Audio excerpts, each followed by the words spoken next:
Hey guys, welcome back. If you're new here, subscribe and leave a comment. Tonight's story is about a man with a bite on his leg, almost no time left, and one last change to decide if anything he does before the end still matter. So, let's get started.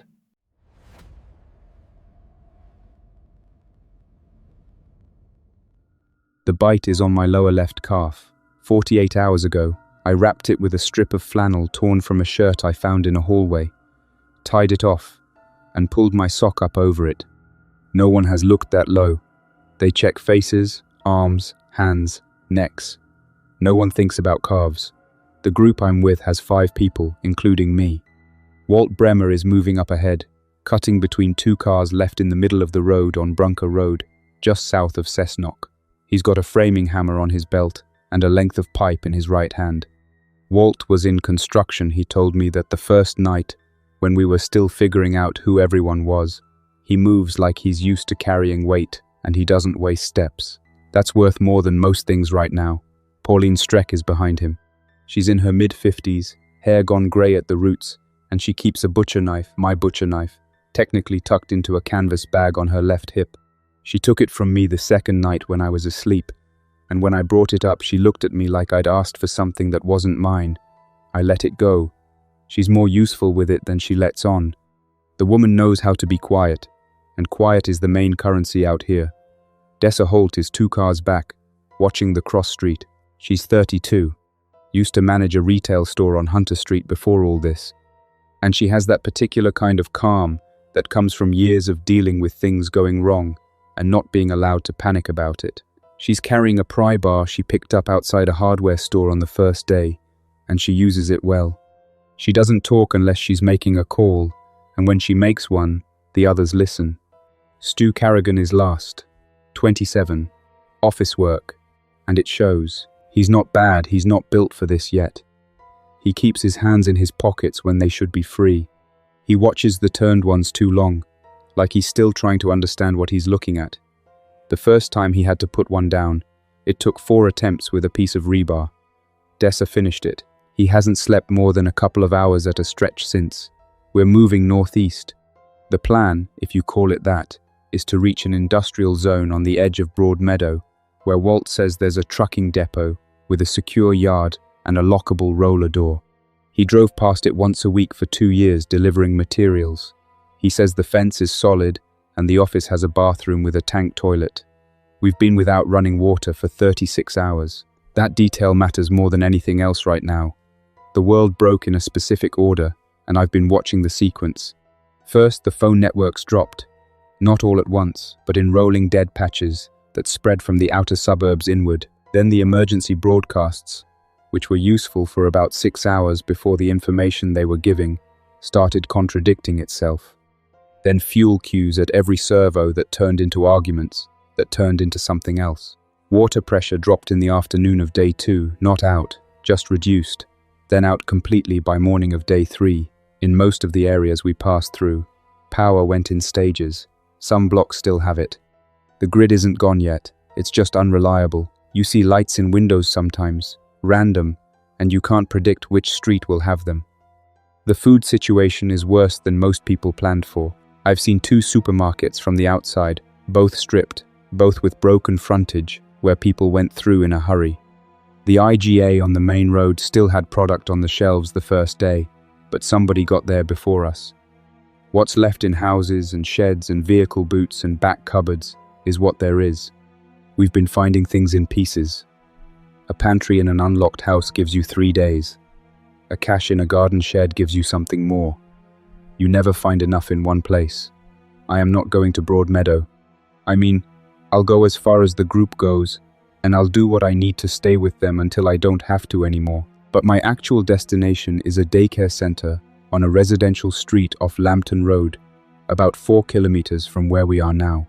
My cousin Terry's boy, Leo, was dropped there the morning the first reports came through. Leo is 5. Terry didn't get him out in time. I know this because I was with Terry when the crowd at the evacuation point hit critical and there was no going back. I need to tell you what I did at that evacuation point. I need to tell it straight. There was a car, a blue Holden Commodore, parked 40 meters from the east gate of the processing center at Wallsend. The owner had left it running. She'd gotten out in a hurry and left the driver door open and the keys in the ignition. The crowd was moving the wrong direction, away from the gate, and people were going down. Terry had been separated from me by 2 rows of people pressing in from the left. I could hear him, but I couldn't see him. I had 2 choices: go back into that crowd and find him, or take the car. I took the car. I told myself I would circle back. I didn't circle back. I drove south for 20 minutes before one of the turns came through a side fence near a service station, and I clipped it with the bumper and went off the road into a drainage ditch. That's where the bite happened. Not from the one I hit. There was a second one already down in that ditch, tangled in grass and debris, and when I climbed out of the driver's door it had my leg. Before I even registered, it was there. I got free. I don't want to describe how, but I got free, and I bound the wound as tight as I could, and I walked 3 streets before I found the group sheltering in the back of a panel beater's yard. I didn't tell them about the bite. I told them I'd cut my leg on the car door, broken glass from the accident. I pulled my sock up and kept moving. That was 48 hours ago. The reason I know what the bite means, the full reason, is that I watched a man turn on the first morning of the outbreak. His name was Darren Pruitt. He was a regular at the same TAB I used to go to on Wednesday nights. He got bitten on the hand by what we were calling at that point a sick person. Before anyone had language for it, he wrapped the hand himself. He seemed fine for an hour. Then he stopped responding to questions and started moving toward the sound of voices rather than the source of them. He was gone in under 10 minutes. Then he was back up, not the same way he went down. But I've also seen something else. I've seen people linger. The woman in the yellow coat at the Wallsend gate, bitten on the upper arm, was still coherent 7 hours later, still arguing with a soldier about her rights, still herself. A man Walt described from a shelter they'd passed through before I joined them, bitten on the foot, lasted 2 days before he went. The timeline isn't fixed, and that single fact is the only reason I'm still telling myself there's a clock instead of a verdict. The wound is worse today than yesterday. I can feel the difference when I walk, not dramatically, but the pull is there, and the skin around the bandage is hot through my sock. I've been adjusting my stride so the group doesn't notice the drag in my left foot. Stu noticed yesterday and asked if I'd hurt myself. I said old soccer injury. He nodded and forgot it. Walt stops between 2 cars and holds up a closed fist. Everyone goes still. He's heard something. There's a sound from the ground floor of a brick house 40 meters to our right. Something inside is pressing into a door, rhythmically, with no variation in the pace or force. The turn-do that they press into a barrier and keep pressing because they don't tire and they don't redirect unless a better signal comes along. This one has been in there a while by the sound of it. The door is holding. Walt looks at Dessa. She gives one small shake of her head. We're not going in. We move past. The suburb we're moving through has the particular quiet that settles after people have already left. Not empty, there are things everywhere. Shoes in the gutter, a shopping cart on its side with bags of rice split open on the road, a dog working at something near a letterbox that none of us look at directly. But the noise of the first wave is gone. The running and the screaming that went with the first 48 hours has settled into what's left when panic doesn't need anything from you anymore. We pass a primary school with the front gates standing open. Someone has sprayed "Do not enter sick" inside on the wall in red. Below it, different handwriting. Water in gym still safe, June 4. June 4th was 3 days ago. Walt slows but doesn't stop. Dessa keeps walking. We all keep walking. I think about Leo every 30 seconds. I don't have a clear picture of him. I was never the kind of cousin who showed up to birthdays. I've met him maybe 4 times. Small, dark hair, and Terry always said he goes very quiet when he's scared. Doesn't cry, just goes quiet. I don't know if that's better or worse for where he is now. The daycare, sunny patch, early learning. I remember Terry saying the name once is in a converted bungalow on a residential street off Lambton Road. Not a large place. Terry said they had maybe 12 children on a normal day. The morning the outbreak started was not a normal day. so I don't know how many would have been there when parents stopped coming back. I need Leo to still be there. I need him to be alive. And I need the staff to have kept the doors locked. And I need whatever time I have left to be enough to get him somewhere better.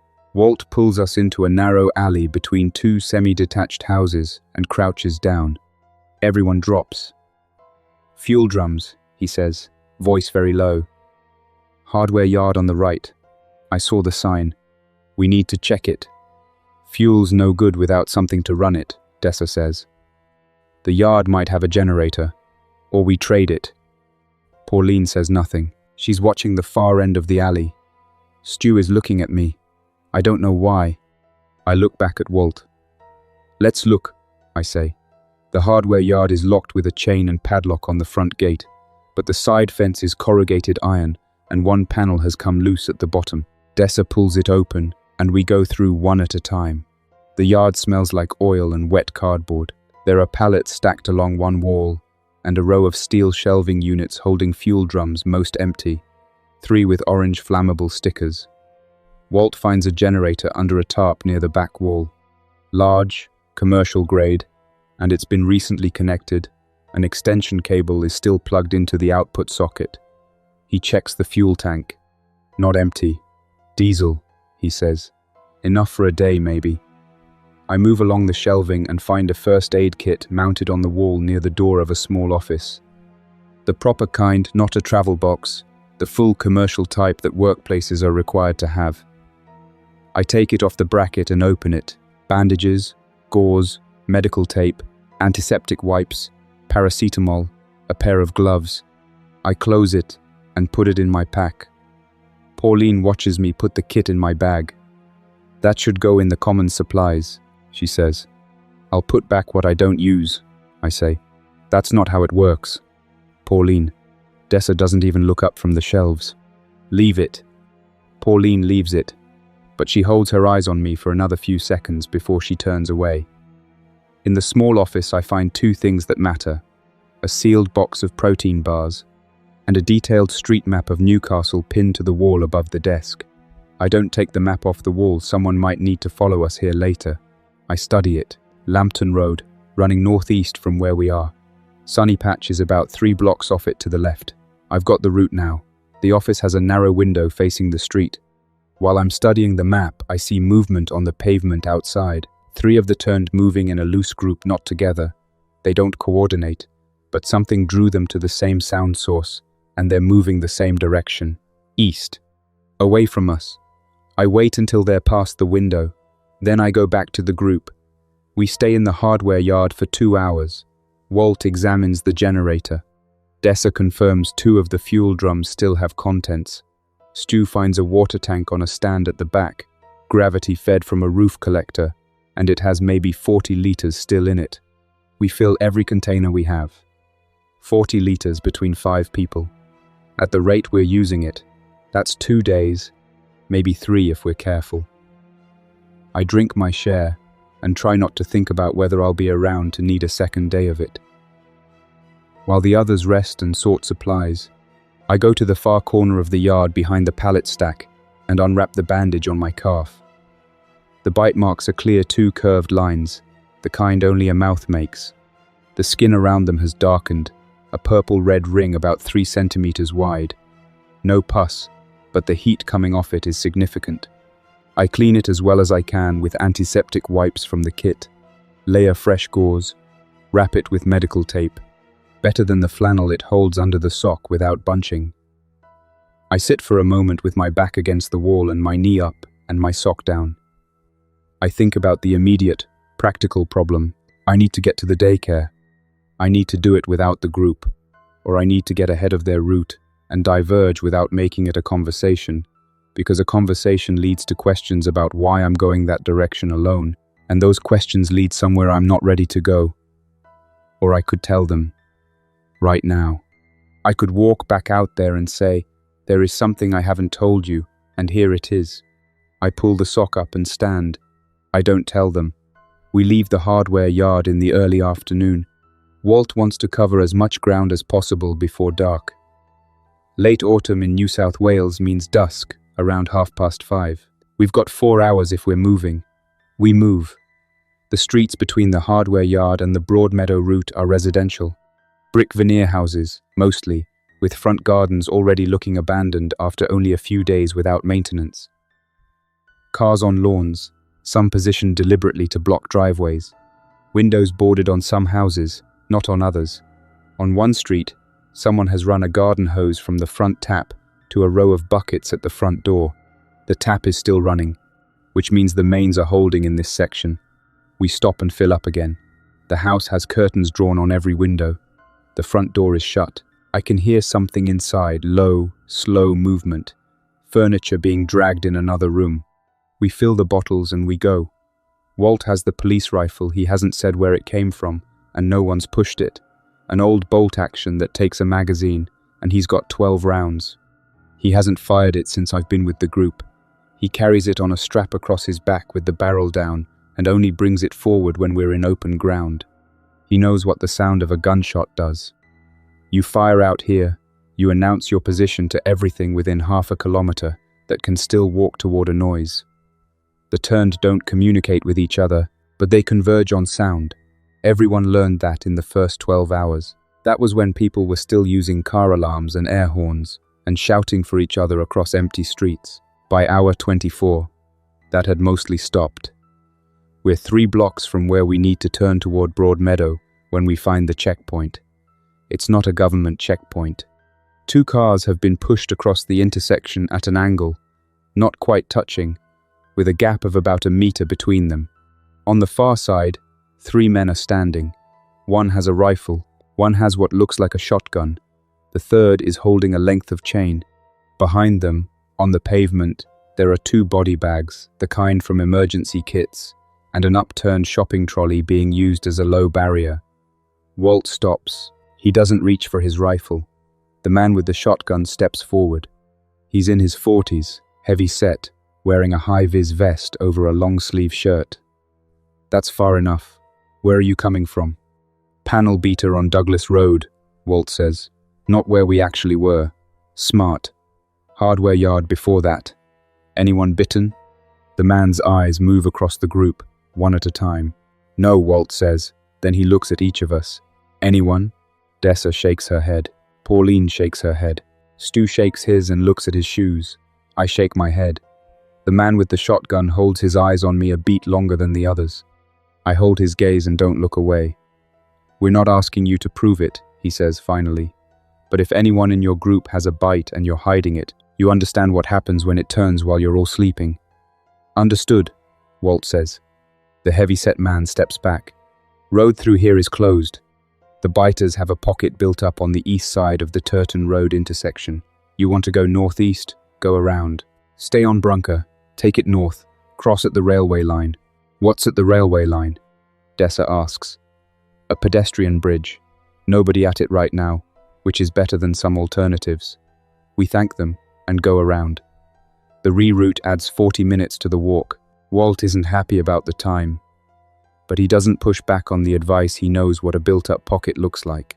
And he's not risking the group on a direct route when there's another option. My cough is getting worse. The bandage has shifted again, ridden up under the sock, and there's a section of the wrap pressing directly against the bite site. The discomfort is manageable, but it's changing my stride. I'm compensating without thinking, shifting weight to the right side on the longer steps. Dessa has been walking behind me for 2 blocks. I drop back behind Stu. Better if no one is reading my left leg from behind. We reach the railway bridge as the afternoon light starts to angle. The bridge is narrow concrete with railings on both sides. The drop to the tracks below about 6 meters. There's a woman sitting at the near end with her back against the railing and a baby in a carrier on her chest.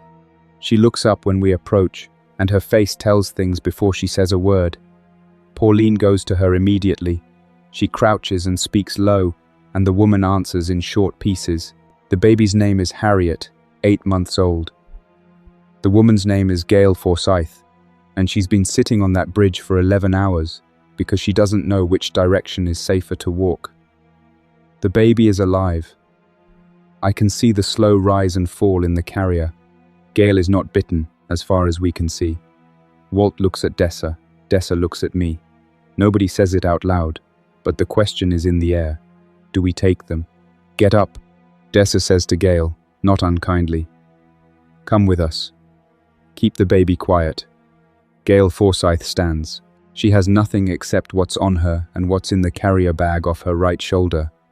She falls in with the group without another word. 6 of us now. 7, if you count Harriet. The railway bridge is clear. The tracks below are not 2 of the turned moving along the gravel between the rails, slow and directionless. Not looking up, we cross without sound. On the other side, Walt picks up the pace. I feel it in my leg. I adjust. The trucking depot sits on a service road running parallel to the railway, set behind a wire mesh fence with razor wire at the top. Walt was right about the fence, proper commercial grade. Heavy steel posts sunk in concrete, mesh panels bolted, not the residential clip-together type. The vehicle gate is padlocked. Walt walks the fence line north until he finds a service door, also padlocked. He looks at Dessa. She produces the pry bar. It takes 6 minutes and some noise, but the service door opens.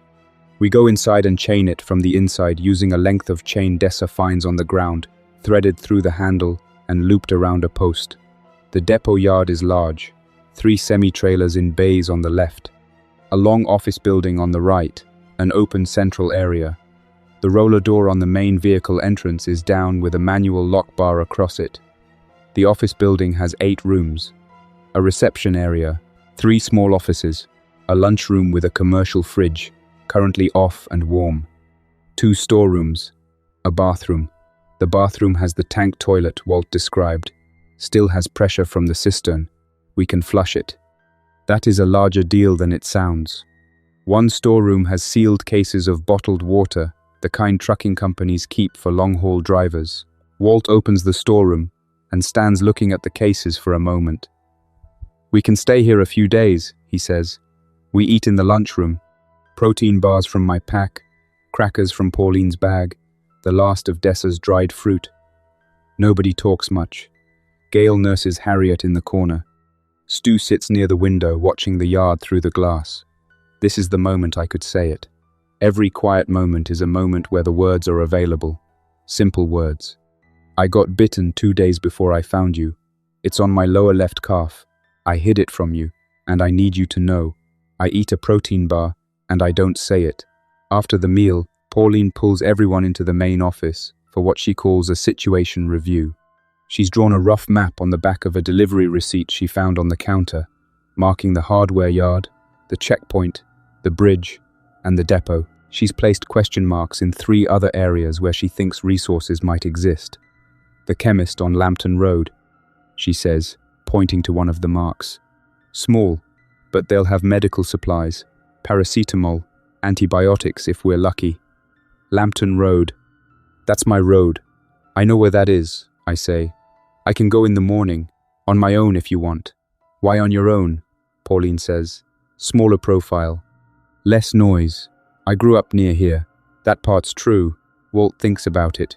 Take Dessa. I would rather not take Dessa, because Dessa notices things, but I nod. That night I sleep in the second office with my pack as a pillow.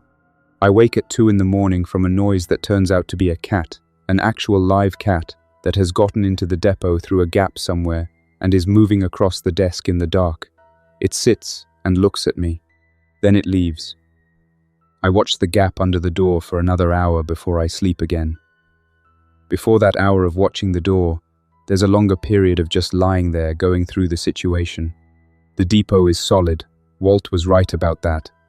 The fence held against whatever tested it during the first night, and the roller door on the vehicle entrance has not shifted.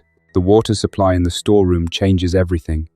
For the first time since the outbreak, I'm in a place where dying of thirst in the next 48 hours is not a realistic outcome for the others.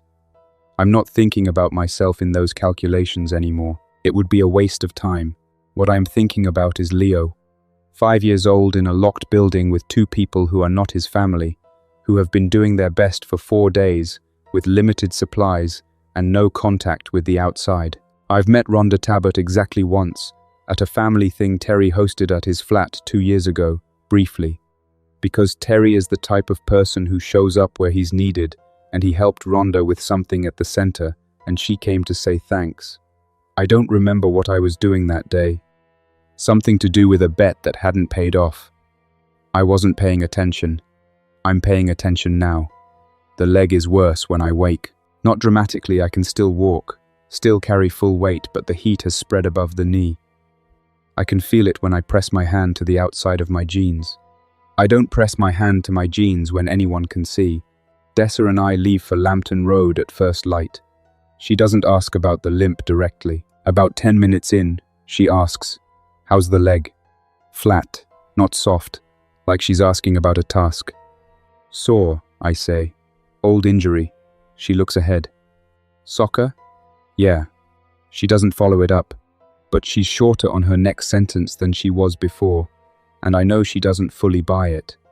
Lambton Road runs northeast, and the morning is grey and still. We pass a petrol station where someone has siphoned all the forecourt fuel nozzles dangling off their hoses, pulled free in a hurry. A chicken has escaped from somewhere and is standing in the middle of the road looking at us. We go around it.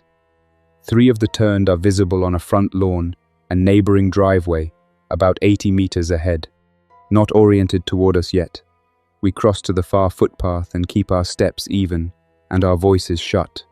The turned move differently to living people. The comparison I keep coming back to is a radio with bad reception. They function, but the signal is wrong. Movements are functional but not directed. They respond to inputs rather than pursue intentions. Get close enough, make the wrong sound, and they reorient. At distance, in stillness, they're just wrong-looking people doing nothing in particular. We pass the lawn without triggering any of them. The chemist is 2 blocks further. A small shopfront with a security grill, still partially down over the front window. Someone locked it on the way out. The main door is glass, and it's been broken. Dessa checks the frame before we go in.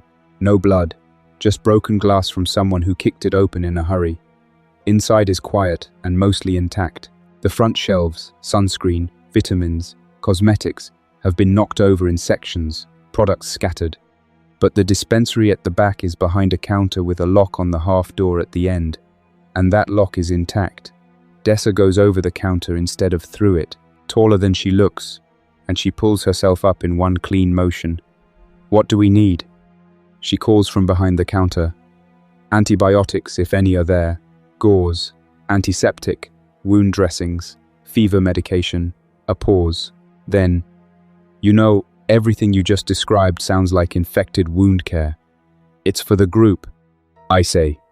"All of it's useful regardless." She comes back over the counter with an armful of supplies and puts them on the floor and starts sorting without looking at me. Amoxicillin 3 boxes, sealed, gauze rolls, a waterproof wound dressing kit, paracetamol and ibuprofen. "Ryan," she says. "Yeah. If someone in the group had a wound, a bad one, infected, would you want to know about it?" The question sits there between us. "Yes," I say. "Right," she says. She hands me the antibiotic boxes, and we don't say anything else about it. We walk back by a different route. I study the streets we take, anything that puts me closer to the residential block off Lambton, where the daycare is. I clock a left turn I'll need, and a gap between 2 back fences that would cut 200 meters off the approach. Back at the depot, Walt and Stu are moving water cases from the storeroom to the lunchroom. Gail is feeding Harriet. Pauline is in the yard watching the main gate. I go to the second office, close the door, and take 3 amoxicillin capsules from one of the boxes I'm keeping in my pack. The instructions say 2 capsules twice daily. I take 3. I don't know if it makes any difference if the bite is what I know it is. Antibiotics aren't the variable. But if there's a secondary infection on top of it, the medication might buy me something. Any time is worth having. The second morning in the depot. The argument starts before breakfast.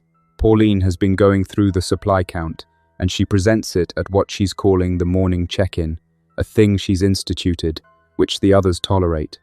She's made a list of what went into each person's pack from the chemist run. "Ryan took amoxicillin from the pharmacy supplies," she says. "I put down what I took," I say. "You took capsules from a sealed box."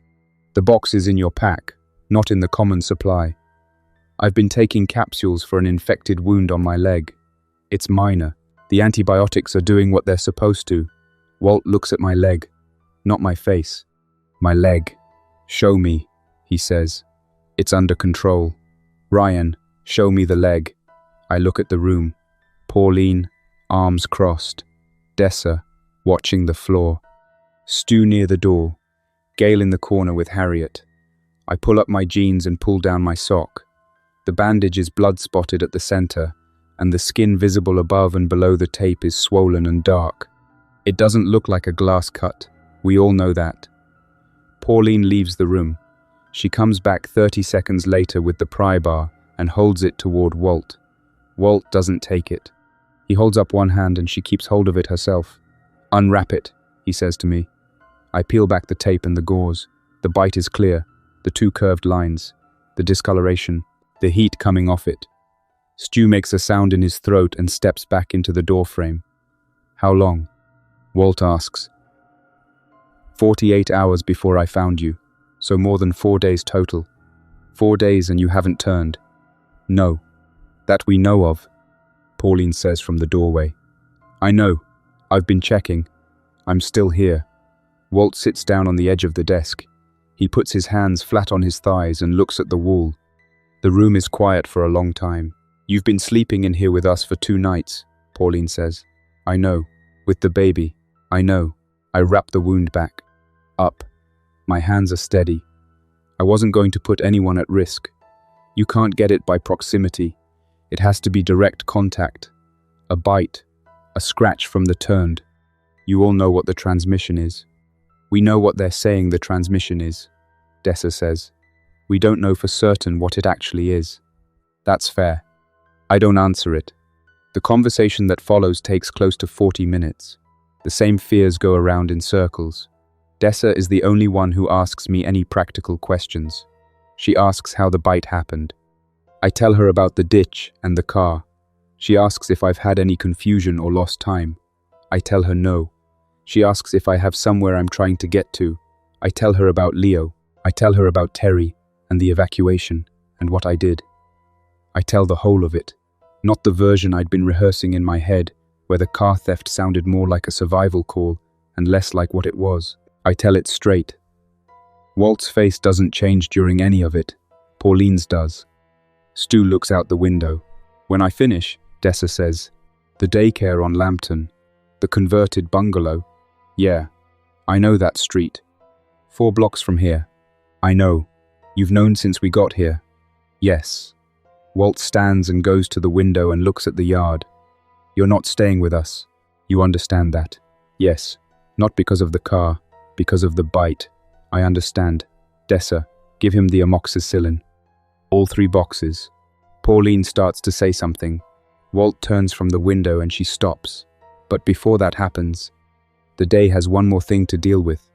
The sound comes from the main vehicle gate at 3 in the afternoon, the roller door taking an impact from outside. Then voices, male, 3 at minimum. The sound of something heavy being dragged across the access road gravel. Walt is at the window in 2 steps. 4 men, he says, very low. One of them's got a bolt cutter. The bolt cutter is on the padlock of the main vehicle gate. The gate starts to swing open. Walt brings the rifle off his back. Dessa has the pry bar. I take the butcher knife from the lunchroom drawer where I'd found it 2 days earlier wrapped in an old cloth.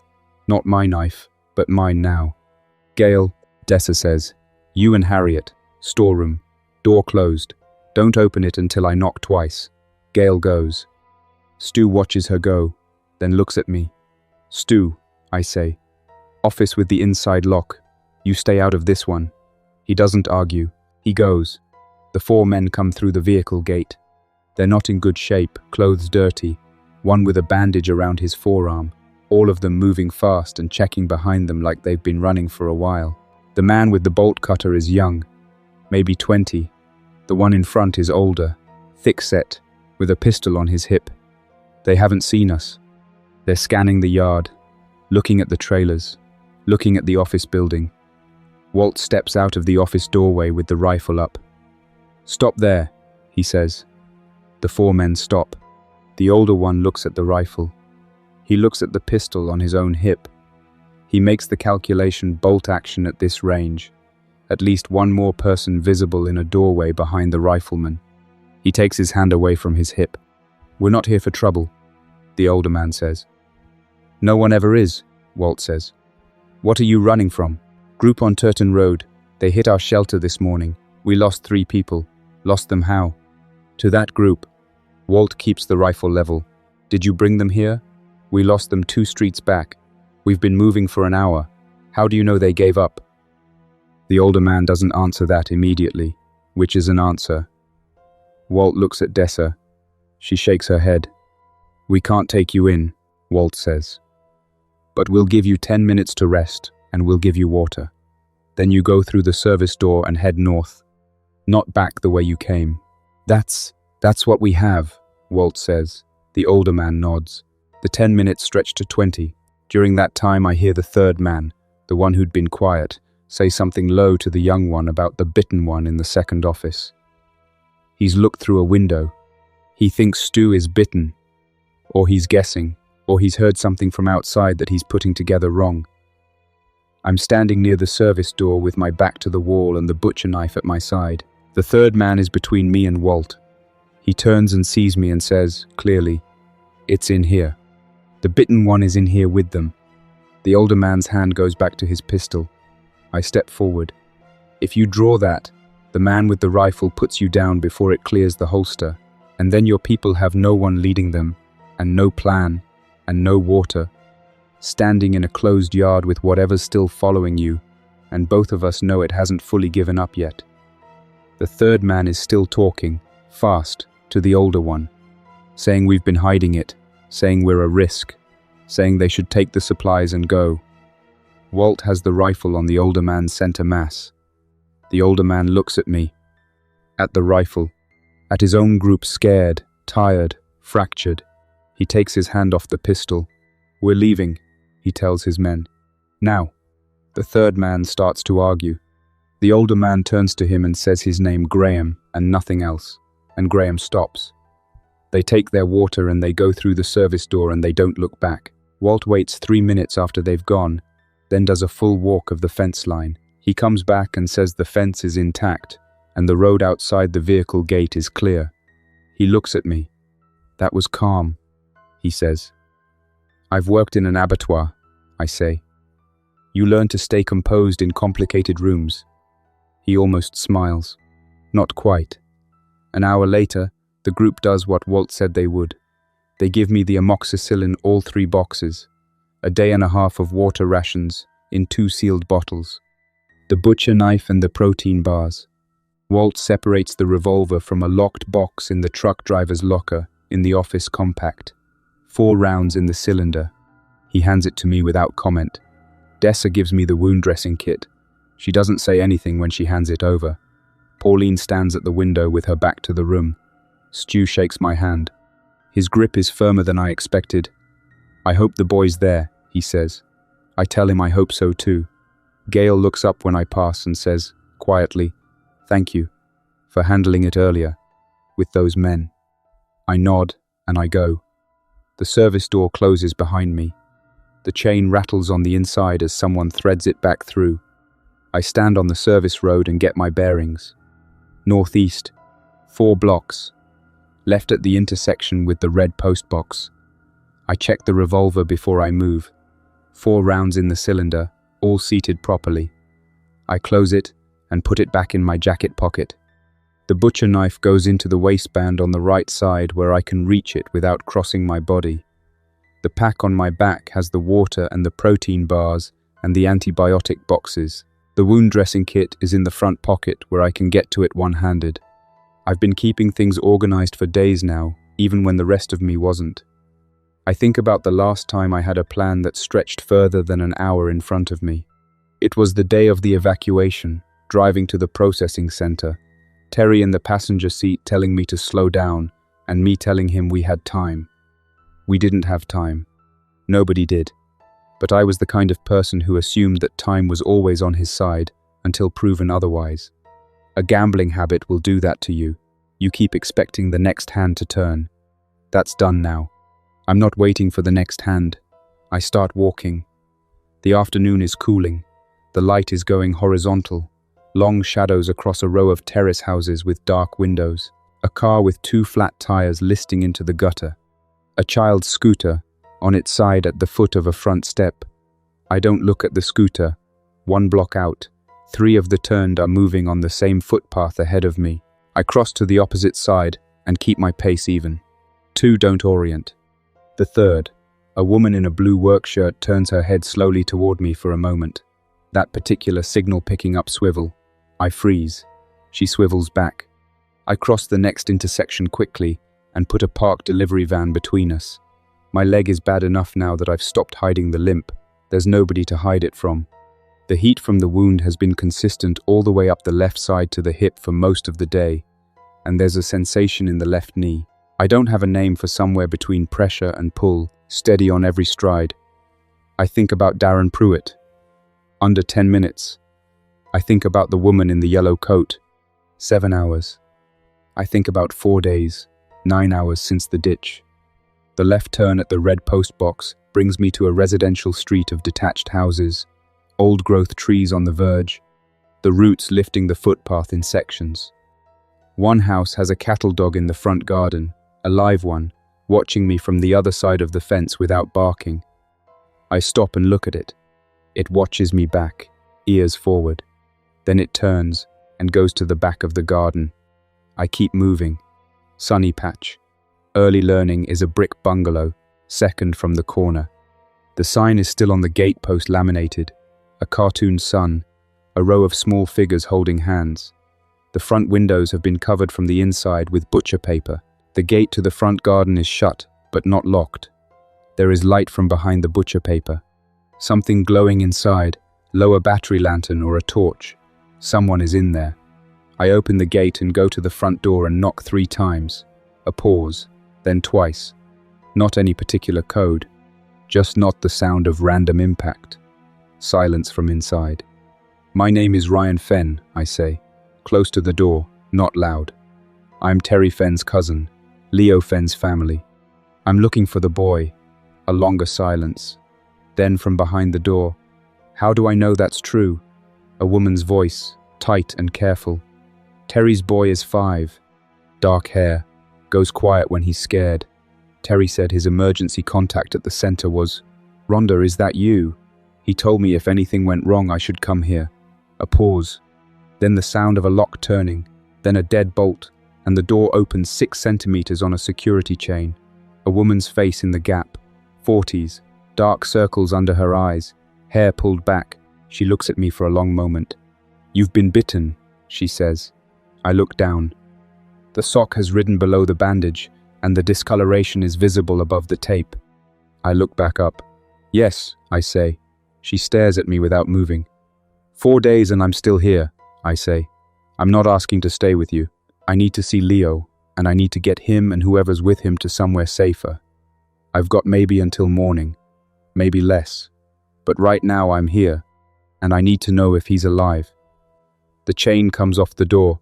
Her name is Rhonda Tabbitt, and she has been in the daycare with Leo and 2 other children and another staff member named Keith Andover since the morning the outbreak started. The 2 other children were collected, one by a parent on day 2, one by an aunt. Leo's parents didn't come. Nobody came for Leo. Leo is in the back room with Keith. He's been sleeping a lot, Rhonda says. He went quiet on the 2nd day and hasn't been eating much. But his temperature is normal, and he's showing no signs of anything except being a frightened 5-year-old who doesn't understand why no one has come for him. She takes me to the back room. Leo is on a children's mat on the floor under a classroom blanket. He's awake. He looks at me when I come in. I don't know what he sees. I haven't looked in a mirror in 4 days. There's a 3-day beard and whatever 4 days of fever has done to my face. I crouch down slowly, the leg won't take speed, and get to his level.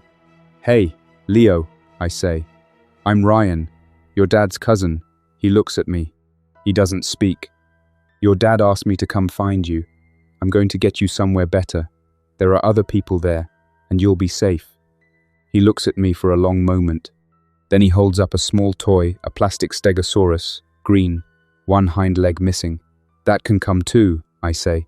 Keith Andover is 31, a tall man who looks like he used up his reserves 3 days ago and has been running on something else since. He's been managing the food rotation and keeping the water containers filled from the rainwater tank in the back garden. He's calm in the way of someone who exhausted all his panic early and has been working on a baseline of tired competence since. I lay out what I know in the kitchen while Rhonda gets Leo to eat something crackers. A small tin of peaches she opens with the handle of a spoon pressed into the lid. I tell Keith about the checkpoint on Turton Road and what the man there said about a farm road checkpoint still holding on the highway north of the city. I know the farm road. I've driven it a dozen times on the way to a property outside Cessnock, where a friend of mine used to work. It runs off the main highway behind a hill, and it has a gate that was listed as a government-managed muster point in an emergency notice that went in the paper the week before the outbreak. The kind of notice you don't read at the time. I read it. I nearly didn't. There's a school bus depot, I say, on the service road behind the rail yard, about 300 meters west of here. I saw it when we came into the area, buses in a secured lot. If one of them is serviceable, it'll hold all of us. 18 kilometers on a sealed road to the farm checkpoint. The bus does it easily. Keith looks at me. Can you drive a bus? I can start one. Driving it is just driving a longer car. Can you start it without a key?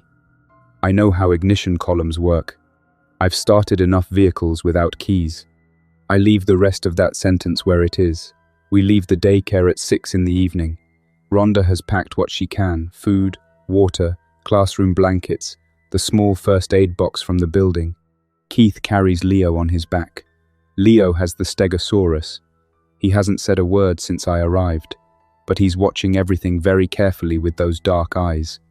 I take the rear. The leg is significantly worse than this morning. I'm carrying all my weight on the right side and using fence lines for support where I can reach them. It's slow, but I'm moving. 2 of the turned on the route to the bus depot. The first is in a driveway, not oriented toward us. I signal Rhonda and Keith and we angle wide, staying near the far side of the road. The second is ahead on the footpath, facing our direction, close enough that noise within 20 meters would bring it to us. I go ahead alone. I move wide of it, slowly, toward the roadway, giving it a broad angle so there's no direct line. It tracks me slightly but doesn't commit that partial swivel where the signal isn't strong enough to lock in. I stop. It stops. I take 1 step back. The signal loses me and pulls towards something else. Probably the dog I heard 2 streets over. It swivels away. I wave the others forward, and we go around it in the roadway. Leo doesn't make a sound. He presses his face into Keith's shoulder and doesn't look until I say, very quietly, "Okay." The bus depot is a chain mesh enclosure with a sliding gate, padlocked, 7 buses inside, from what I can see at the gate. 4 full-size school buses, the standard orange, and 3 smaller ones. 2 of the full-size buses are backed in near the fence, and I can see the rear markings and emergency exits. There's a maintenance shed beside the fence, and it's unlocked. I find a bolt cutter inside. The padlock on the gate takes me 6 minutes. My hands are slower than they should be. The fever is in them now, a dull heat in my palms when I grip the handles. But the padlock comes apart and the gate slides. We're inside. The nearest full-size bus has 2 flat tires. The second one in the back row is intact. I get into the driver's seat. The steering column casing is a type I've worked with. I get the casing off with the blade of the butcher knife, and I find the wiring harness inside. Rhonda stands at the bus door watching me without speaking. Keith has Leo in a forward seat near the driver. Leo has the stegosaurus on his knee. The bus takes 4 minutes to start. When the engine turns over, it's louder than I'd hoped. I keep the idle low and watch through the windscreen for movement. Nothing comes in. I check the fuel gauge. 3/4 full, more than enough. I drive the bus out of the depot and north on the access road. 3 of the turned come toward the sound on the roadside, then 2 more at the first intersection. But a bus moving at 40 kilometers an hour doesn't have to do anything about things in the verge. and I hold the speed and I don't brake. Keith has an arm around Leo in the seat. Rhonda is behind me, one hand on the seat back, watching out the windscreen. 20 minutes north of the depot, on the main highway, with nothing behind us, and open road ahead. I feel the change begin. It's not pain. It's clarity going wrong. The edges of things shifting slightly out of position. The instrument panel not quite where it was a moment ago. I grip the wheel hard. I pull over at a gravel verge beside a farm gate. I leave the engine running. "Keith," I say, "come up here." He comes. "Can you drive this?" I've driven a minibus before. Same principle. Wider. Keep it under 60. The farm road checkpoint is 7 kilometers ahead on the left. There's a green water tank visible from the road at the turnoff. The gate will be staffed. They'll ask about bites. Tell them the truth, all of you. No bites. He looks at me. "You're not coming." "No." He doesn't argue. He's been expecting this since the daycare. I can see it in how steady he is. I get out of the driver's seat. Slowly, using the door frame.